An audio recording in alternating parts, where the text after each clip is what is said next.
રાજકોટમાં એક સમૂહ લગ્ન કરિયાવરમાં એક આપેલા દાગીના નકલી હોવાનો આરોપ લગાવવામાં આવ્યો છે તો કે આ મામલે લખતરા પરિવારને જે વોર્ડમાં પોલીસ સ્ટેશનમાં અરજી કરી હતી કે સમૂહ લગ્નમાં આયોજક સામે નવગણ રોજાસરામાં આરોપ લગાવ્યો છે તો કે આયોજનમાં સોનાની જગ્યાએ કે બગસરાની વીંટી આપી હતી કે ચાંદીની વીંટી પણ ધાતુની હોવાની આરોપમાં અરજી લાગવામાં આવી છે કે નોંધાઈ કે 27 એપ્રિલ 555 દીકરીઓના સમૂહ લગ્નમાં યોજાતા વિક્રમ સોરાણી, પિન્ટુ પટેલ, અક્ષય તાડવી અને રોશનીબેન પટેલ, રાહુલ સિસા, જયંતિ પ્રિયંકાબેન સામે અરજી કરાઈ હતી કે 27 એપ્રિલ રાજકોટમાં 555 દીકરીઓના સમૂહ લગ્ન યોજાતા છે, પરંતુ સમૂહ લગ્ન દાતા દીકરીઓના કરિયાવરમાં અસલી બદલે નકલી સોનું આપ્યો હોવાનો આરોપ લગાવ્યો છે. સુરેન્દ્રનગર લખતરા પરિવાર વોર્ડમાં પોલીસ સ્ટેશનમાં અરજી કરવામાં જે મામલે સમૂહ લગ્નમાં આયોજિત કરતા વિક્રમ સોરાણી સોશિયલ મીડિયા પર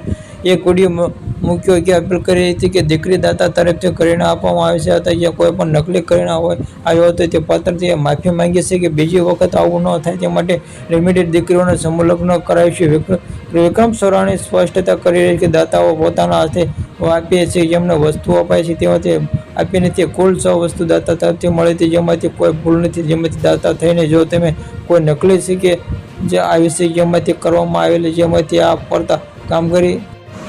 સમૂહ લગ્ન કરિયાવરમાં ફરિયાદવાળા મુદ્દે વિક્રમ સોરાણીએ સ્પષ્ટ કરી છે કે કરિયાવરની યાદી સમેત લઈ થઈ કાર્યવાહી કોઈ પણ યાદી રાજકોટમાં સમૂહ લગ્નના કારણે જાહેર કરી કારણે અમારા કારણે જે ખામી રહી છે કોઈ પણ દિલગીરી અને જે કોઈ પણ અવ્યવસ્થા હોય તેમાંથી હું માફી માંગુ છું અને વીંટી સોનાની આપવાની જ નહોતી.